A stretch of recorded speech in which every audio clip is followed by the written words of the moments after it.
Hello, my Bill 1000 Nation. How's everyone doing today? Hopefully, everyone's having a great day. If not, hope it gets better from here. All right, we are back with another watcher. The title of this one is The Beast of Gevaudan Puppet History. Whatever this word is. I don't fucking.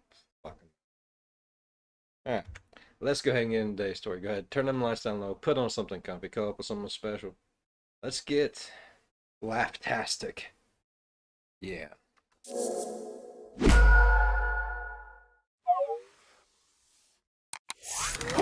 Welcome back, one and all, to Puppet History. Today, we'll be taking an ever-winding look at yet another chapter in the heavy book we call History, while our guests ruthlessly compete for the coveted title of History Master. I am obviously your beloved host, the Professor. Oh, thank you. Good to be back.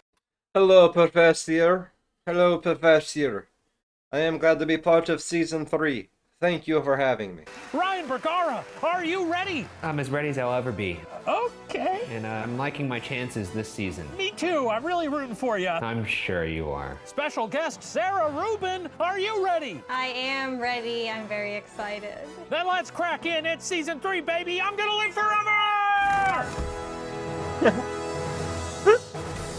To begin, does anything beat a leisurely, solitary walk in the wilderness? You guys ever just go for an amble? I love to amble, love to skip a stone across a river. Oh, yeah. Sometimes I like walking along the beach, feeling that ocean breeze. Well, look, it's not a contest, dude. Just because Sarah said she sees some birds, you don't have to be one-upping her. Oh, I wasn't trying to one-up her. I was just trying to describe my life. He doesn't.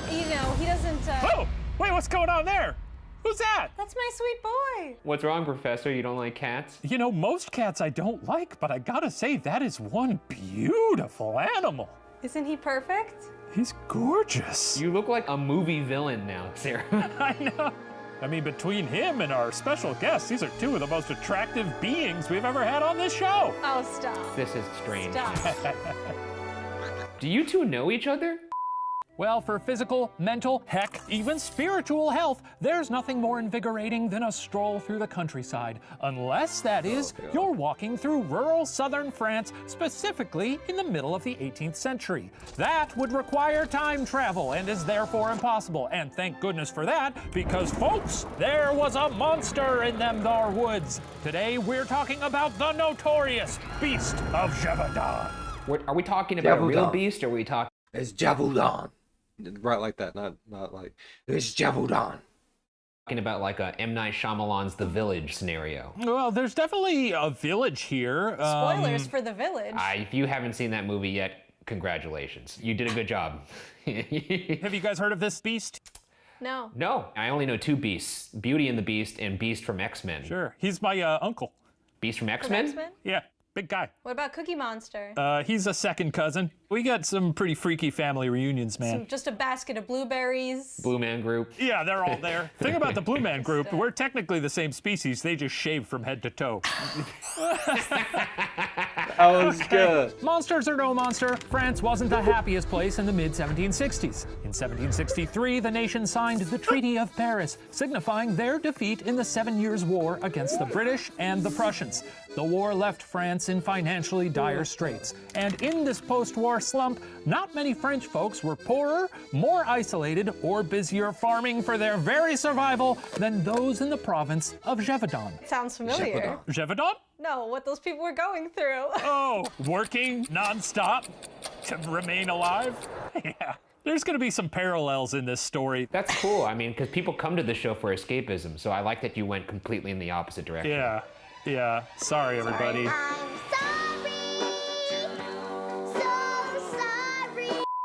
The steep, rocky terrain made farming particularly difficult. Livestock, especially cows and sheep, were critical to their meager French diets, and it was typical for women and adolescents to tend to these big, dumb animals in the fields. I gotta be honest, it sounds like a good gig. Staring at animals all day? Yeah. I would love that. Just put mascara on cow eyelashes all day, give them little kisses. I feel think like if you you might get fired as a shepherd if you... Have you ever really looked at like a cow's eyelashes? I've actually never noticed cows have beautiful eyelashes. Oh, they're stunning. Good for them. Why don't you look at the world around you? Yeah, not just at your screen. Go stare at a cow, dipshit. Yeah, I'll start looking at cows a little closer in a more sensual way. It's not sensual. It's not about the sensuality. I'd kiss a cow. I'd give a cow a big ol' kiss. Glad we all agree on that. Okay. June 30th, 1764. It was What the fuck is wrong with this video? Oh god.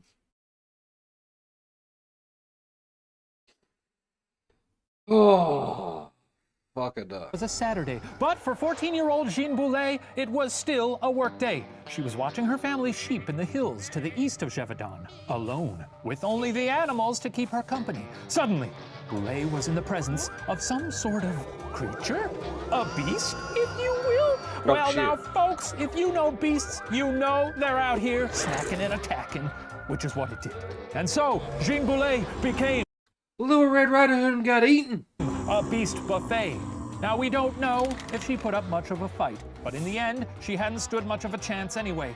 When she was found, her throat had been torn out by powerful jaws. Jesus. Yeah, some beast stuff going on here right from the jump. shit. Normally, beasts in the first act of a story are very stealthy, almost like they're trying to assess the situation. A couple of dead chickens here and there. Exactly, yes. You see Yeah. some footprints. Something that jumps out to me as a monster aficionado is they went right for the neck. And that's like not something like just a regular animal does. Like, does an animal know to just go for the neck? It could be also a human. You know, that's a very human thing, like Sweeney Todd or Jack the Ripper. And humans are monsters, so it scans. It makes you think of like how often people got away with crimes back then because they could just kill someone and be like, a beast! The beast has done it. A beast pooped it.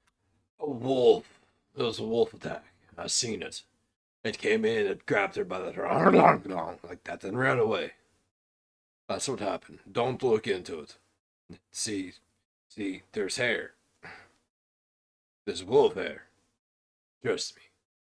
I was there. In the kitchen. What the fuck? Professor, are you not potty trained?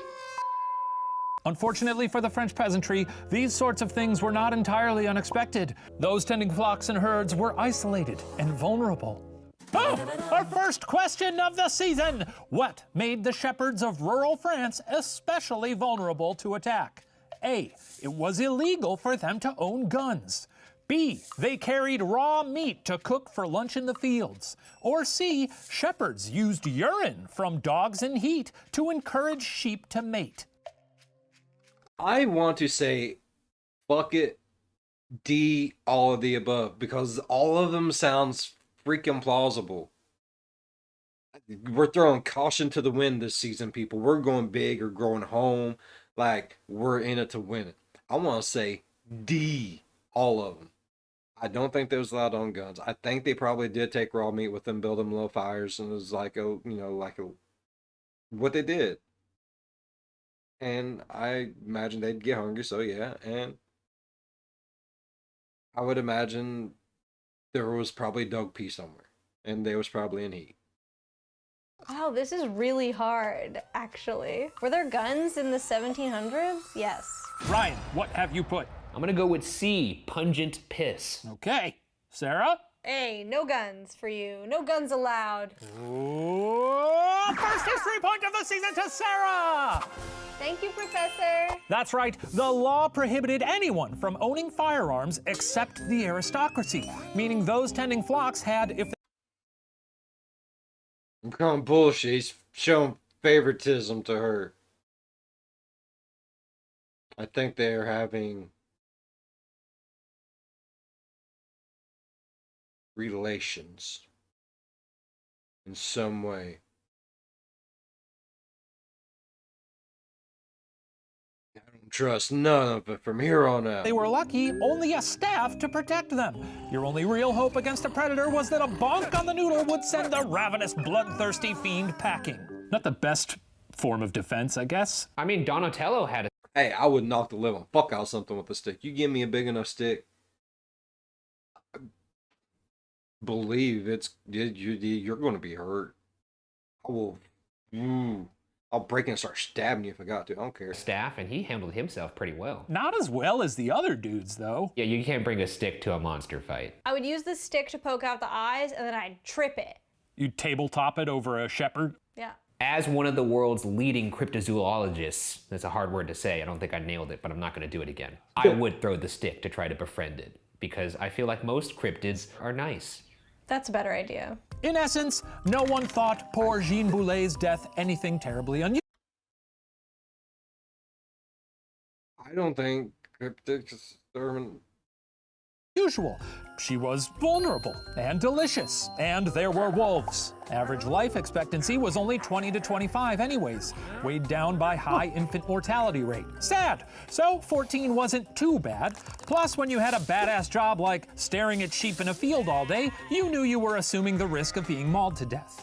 Unfortunately, much of that risk was being assumed by children, who started dropping like, well, frankly, they were dropping like defenseless children facing off against wolves. On August 8th, a 15-year-old girl was found dead, maimed in a similar fashion as Boulet. Weeks later, a 16-year-old boy was, say it with me, eviscerated while working in the fields. Between September 1st and 26th, 4 more people were killed. What had been an occasional misfortune was bleeding into an everyday tragedy. Understandably, anxiety began to build. So we're a couple months in now. What are their defensive measures that they're taking to counteract this beast? Well, Ryan, thank you for asking. The government official in Gevaudan, Etienne Lafont, started organizing hunts for whatever was snacking on people like rice cakes. Efforts to establish a permanent patrol of 10 locals fell flat, as most citizens were afraid to venture too far out into the wilderness without being led by an experienced hunter. The peasants were also too poor and didn't have any PTO to spend wandering the woods in search of a bloodthirsty monster. And so, the attacks continued. On October 7th, a 20-year-old woman was found. Her head was not. That turned up about a week later. Then in the following days, 6 more teenagers were attacked. Wait, where was the head found? Was the head found in the same spot? Probably somewhere around there. You can't say Yeah. that someone was found and then their head was found a week later and have no further details. on It it. was found up the crick. Is that better? They found it up a crick. The 6 teenagers after feels like it's very targeted. Like someone made fun of the beast in the town.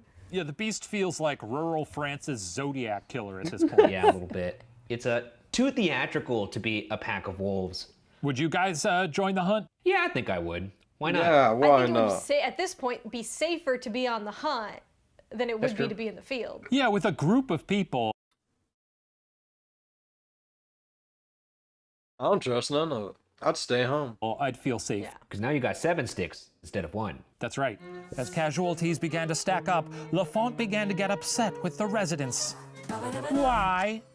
A, they started leaving offerings of slaughtered sheep on Lafont's doorstep, hoping to draw the beast to his house instead of their fields. B, they banged pots and pans 24 hours a day to scare the beast away. Or C, they kept doing their jobs. So C's nothing. They didn't do anything. B. Okay, Mama's ready. B. Ryan, what you got? If this pandemic has taught me anything about human nature, I'm gonna go with C, business as usual. And Sarah? They bang a lot of pots and pans. Let's find out via the magic of theater!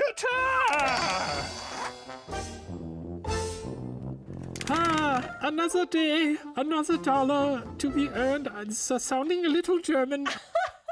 Another dollar to be earned out in the cruel wilderness. Sacre bleu! A thing the French say. You there! Why you filthy peasants keep going outside? I keep getting yelled at because girls like you keep getting torn apart. Don't you know you're safer at home? We do know that, Monsieur Lafont. I would like to stay home, but also I enjoy eating. Yes, but there is a health emergency! Maybe the government could pay for us to stay home until they solve the health crisis? That seems like the most responsible and safest thing to do, no? No! Okay, then I'm going to go to work. No one should yell at me if you die! Okay, so you don't want responsibility if we die from the menace, and you also don't want responsibility for us starving to death in our houses. Yes, good. Okay, I'm glad we have an understanding. Au revoir, tiny wolf treat! Oof. Cinematic parallels, this one hurts. Whoa, point to Ryan! Congrats, bro. Business as usual. In an oddly Really? familiar situation, the government For some reason, I just seen a bunch of people out there beating pots and pans together over the head going, Did anyone else see that? I seen that. Like, it played out in my head. Was simultaneously mad its citizens continued to provide their bodies as fuel for the menace while making only token efforts to stop them from economic ruin and starvation if they chose to stay safe. By November, a local newspaper, the Courrier d'Avignon, had begun publishing reports about the slaughters. This was somewhat unusual. Today, if an unknown monster was eating people, we'd expect to see that sort of thing covered in our newspapers. But back in the mid They always put funny shit. Oh. The beast she's feasting. This is not your usual daily news we like to report, but we swear we didn't make this stuff up. Seriously. The village it started in, well, with the point of for effort, but still ended up in the daily hands of this mysterious bear. So they think it's a bear? Or beast? Hold on. The village peasant kiddos started in, well, with a point for effort, but still ended up in the deadly halls of this mysterious beast. That makes more sense. That was blurry. Yeah. Mid-18th century, the happenings of small towns didn't usually make headlines. Newspapers relayed war news, whatever bullshit the kings and queens of Europe were up to, and not much else. With the 7 Years' War now over, however, there were a lot of empty columns in need of newsprint.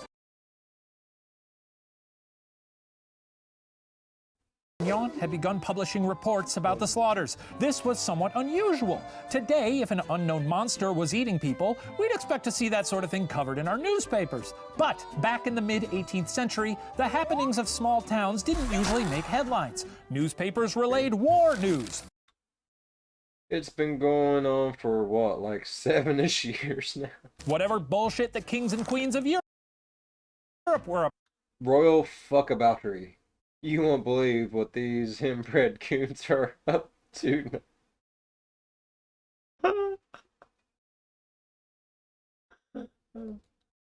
Are we really going to start talking about King? And not much else. With the 7 Years' War now over, however, there were a lot of empty columns in need of newsprint. The editor of the Courrier d'Avignon recognized that a fearsome beast decapitating teenagers might catch readers' attention, and so he started to sensationalize just a bit. Oh, what happened when the Courrier d'Avignon started writing about the beast? A, it became one of the first international news stories. B, hoping to avoid a panic, the Crown shut down the paper. Or C, beast attacks quadrupled as people went out into the fields hoping to catch a glimpse of the thing. That's actually tough. These are tough questions. I honestly wasn't expecting them to be so hard. Hey Ryan, what did you put? I regretfully must say C. More corpses. No. Okay. Sarah. News all over, from top to bottom. It's news, baby. Okay. Point to Sarah. Stories about the beast were soon outright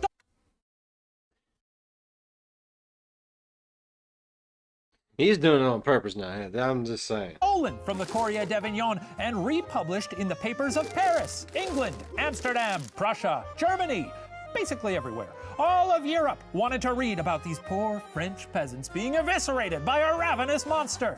With papers to sell to a terrified public, the details surrounding the monster began to grow more and more elaborate. Ooh, time for a history point, and this one's a little kooky. I want each of you to draw this abomination as I describe it. The drawing that strikes the most terror into my little blue heart wins. You want me to have a draw-off against an artist? Look, anyone can draw, you know? Children can draw. This isn't Ratatouille, all right? It's judged on merit here. Maybe your drawing, Ryan, will be so bad that it will scare the professor. Oh, yeah. There you go, bud. That's fair.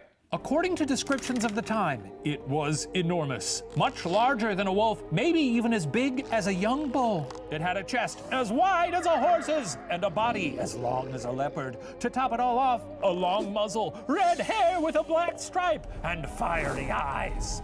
Sounds like my mother-in-law, you know what I'm saying? Are you married? No, I'm not. I just wanted to make a mother-in-law joke. Eventually, descriptions began to border on the supernatural. The creature was bulletproof, could walk on its hind legs, and snap apart a human skull with a single bite. It had a tail like a snake, and talons on its paws. The Courrier d'Avignon reported the beast gave a boy a fever simply by looking at him. And a broadsheet described how one young girl who survived a run-in with the monster had almost been knocked over by its breath alone, which was described as stinking rotten. I'll give you a moment here to finish your drawings.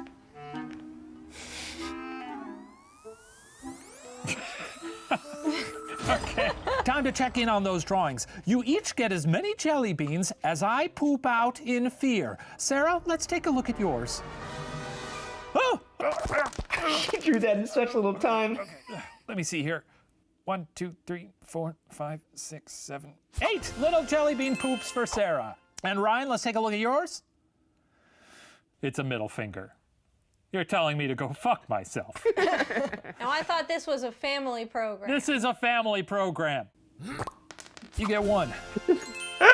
With the entire continent receiving regular updates about how the French populace were now walking go-gurts for some unkillable creature, the government decided it should maybe do something. Lafont, along with infantry captain Jean-Baptiste Duhamel, organized a military-like hunt for the animal. With some actual firepower now on their side, 30,000 men volunteered to help put a stop to the monster's reign of terror.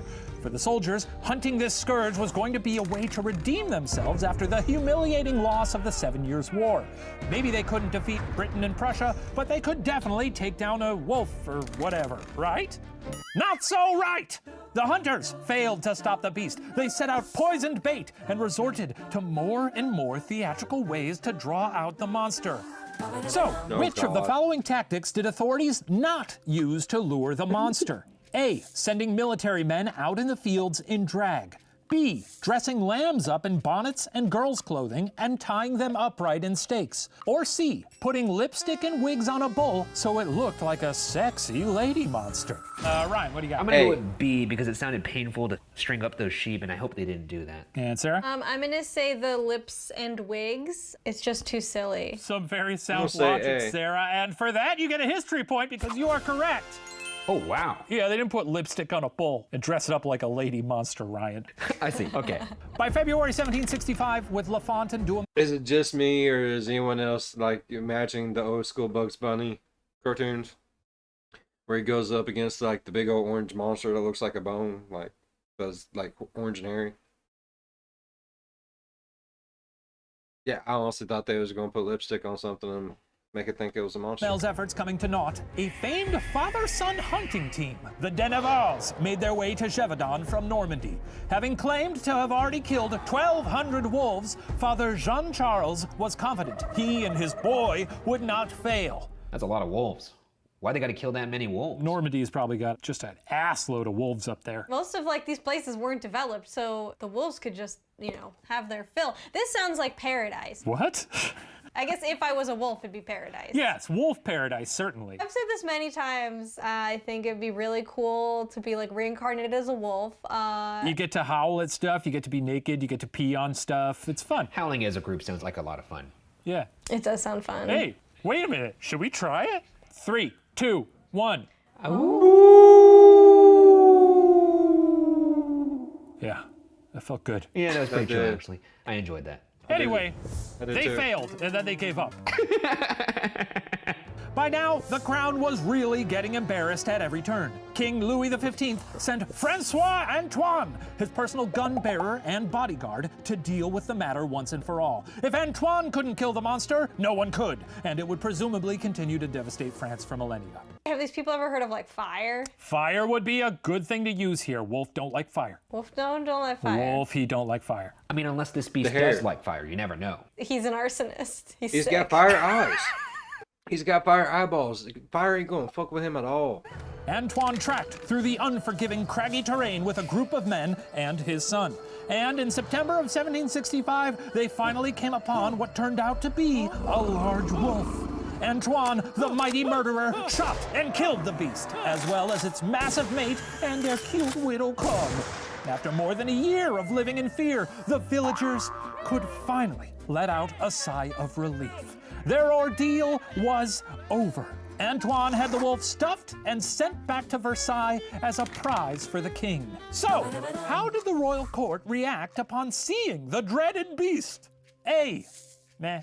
B. The queen fainted, resulting in a concussion from which she never fully recovered. Or C. The king was so blown away, he made Antoine head of the armed forces for his ability to murder such a creature. B. Alrighty, I'm locked in. All right, Ryan, what do you got? A. Meh.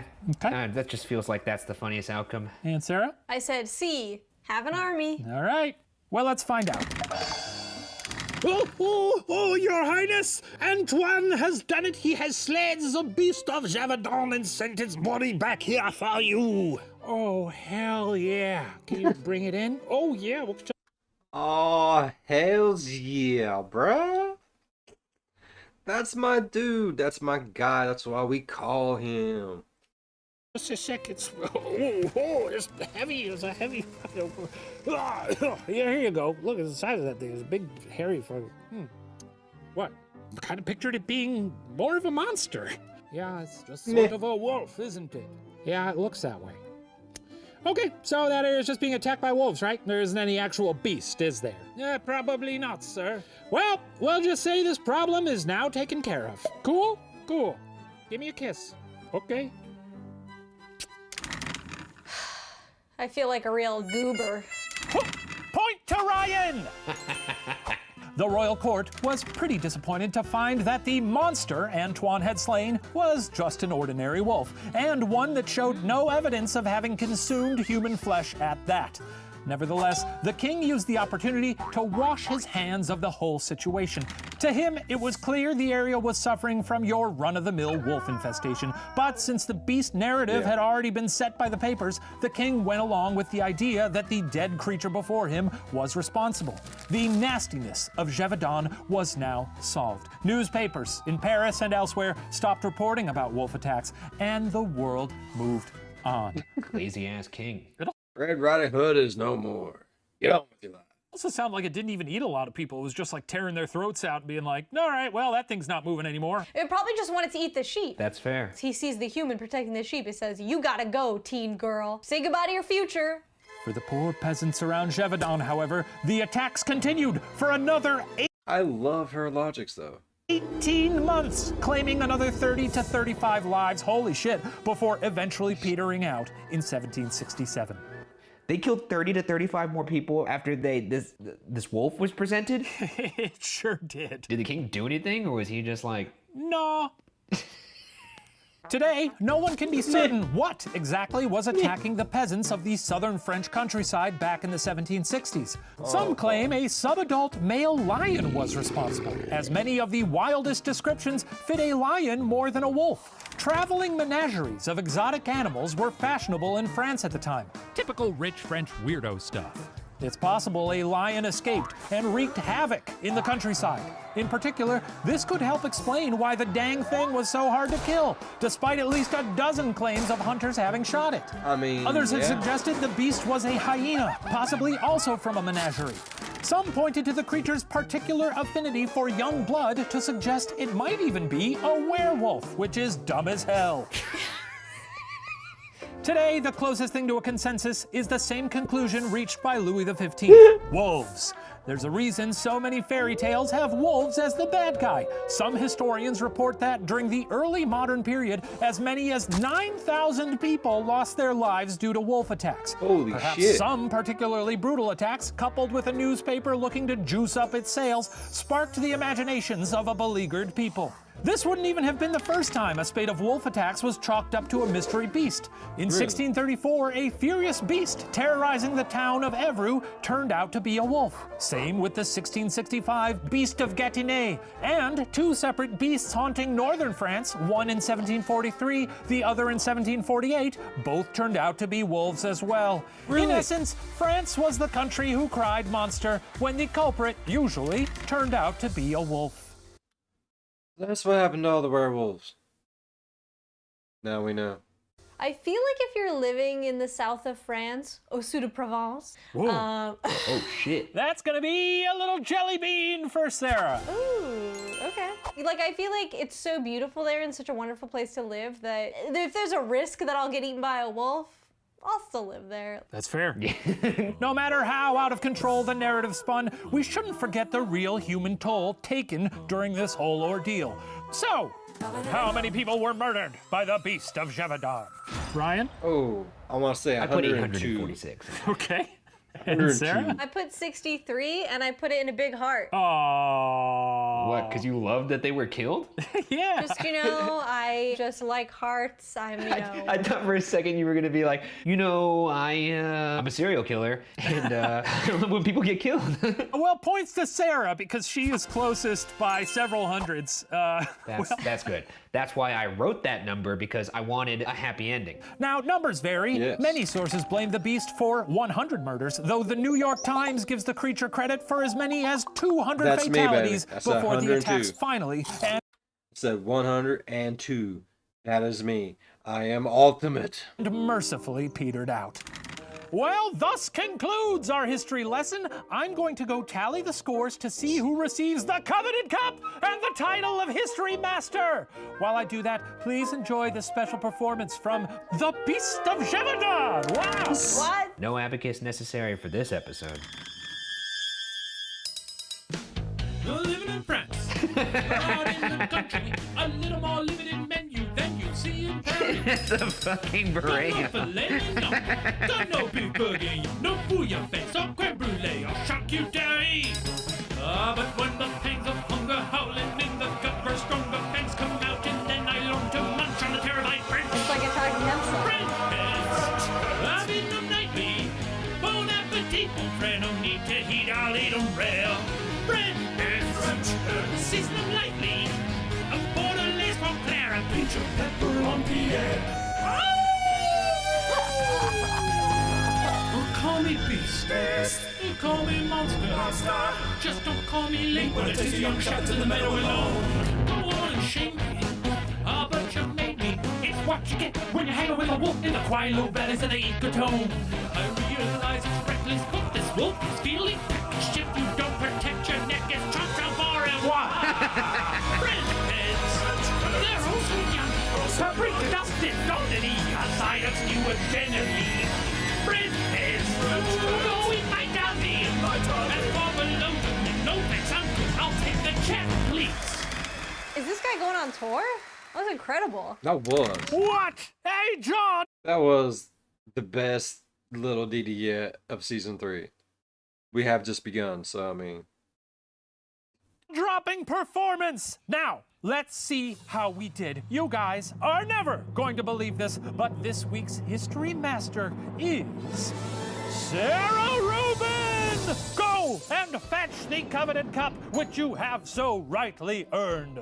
Well, Ryan, as always, perfect attendance on your part, so that's something. Yeah, it is. It is something. I can't wait to shoot these in person and be within hugging distance of you. Oh, that's very sweet of you. Wow, Sarah! Oh, a pop socket. Cool. Oh. Well, that's cool. I wonder if these are for sale anymore. Oh, good guest. Well, Sarah, thank you so much for being here. Ryan, thank you for trying. And thank you all for watching Puppet History, where the details are always a little fuzzy. We'll see you next time.